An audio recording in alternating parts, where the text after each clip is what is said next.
I really like the L-sit a lot. You do it on the floor, you can do it on the rings, you can do it on the P-bars. Hell, you can do it on the escalator, going down, showing off. Looks pretty cool. Just be careful of the people in front of you. In this particular tutorial, I want to keep it super simple for you, okay? The main thing here that we're after is making sure that you have the proper position. Focus on that. You're going to find that it's going to be a lot easier as you work towards the full L-sit.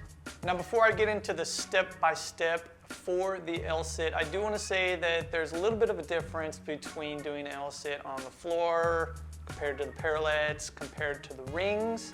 And for more info on that, just click somewhere here on your screen and it'll take you to that very detailed video that explains the differences.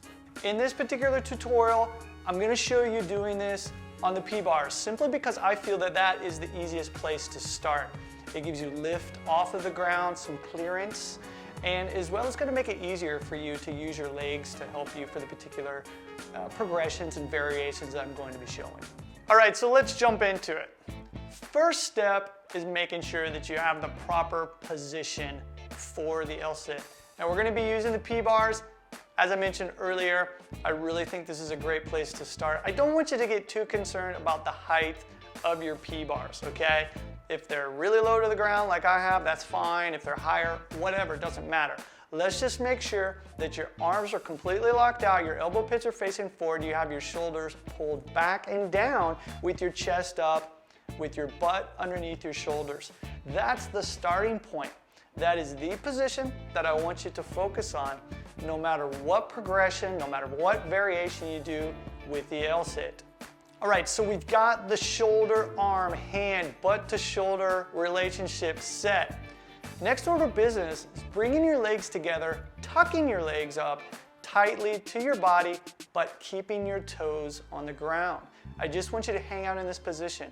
Remember, you're pushing down and through the P-bars, pulling the chest up, shoulders are pulled back and down, elbow pits facing forward, chest up, looking forward straight. You're not looking up, you're not looking down, and simply tucking your knees close into your body with your toes on the ground. This is our first progression. All right, so you're really comfortable with that position with your toes on the ground now, right? Cool. Now, what you're gonna do is simply pull one foot off the ground slightly. This could be simply a matter of pulling the toes off the ground. I don't want you to think that you should pull your entire knee and leg up off of the ground. That could compromise your position. So without trying to move any other part of your body, simply pull the toes of one foot off of the ground, hang out there a little bit, then switch feet. All right, next order of business is bringing both feet off of the ground. Now, remember what I said earlier about trying not to move the rest of your body. We want to keep that first movement, or I should say position, where you have your butt underneath your shoulders, elbow pits facing forward, arms straight, shoulders pulled back and down, gaze is neutral, and you still have your knees pulled in. You're in a tucked position, but now all you're going to do is pull your toes up off of the ground so that you're hovering, floating in that tucked L-sit position. Okay, you've got that floating tuck position down now, right? Now it's a matter of simply extending the leg slightly, holding and then pulling back. I'm not asking you to fully extend your leg. So this isn't where you have one leg completely straight.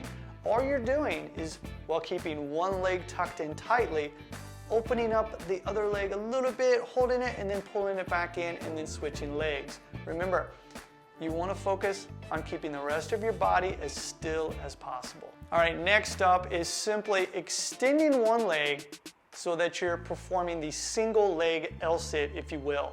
When performing this, try to lock out the leg and point the toe of the leg that you're extending. I should say toes of that foot. The other leg is pulled in tightly, and again, you want to make sure that you have that proper position where you're keeping your butt under your shoulders, shoulders pulled down and back, elbow pits facing forward, gaze neutral. Everything still comes into play when you're extending that leg, holding it, pulling it back, and then extending the opposite leg. All right, so we've arrived. We're now going to look at the full L-sit You've got the body position, shoulders pulled back and down, elbow bits facing forward, chest up, butt under the shoulders, gaze neutral. Now all you're going to do is go from a tuck position, and as you exhale, you're going to extend both legs, locking them out, making sure to point your toes. Something I want to say about this, in the very beginning, when you extend your legs out, if you happen to notice that your feet are dipping below the P-bars, it's perfectly fine in the beginning. Hold that position the best you can. 3 seconds is great, maybe 5 seconds, okay? Get comfortable with that. With practice and over time, you'll find that you'll be able to raise the legs so that they're even or parallel with the parallel bars so that you can hold that 90-degree position of sorts for the L-sit.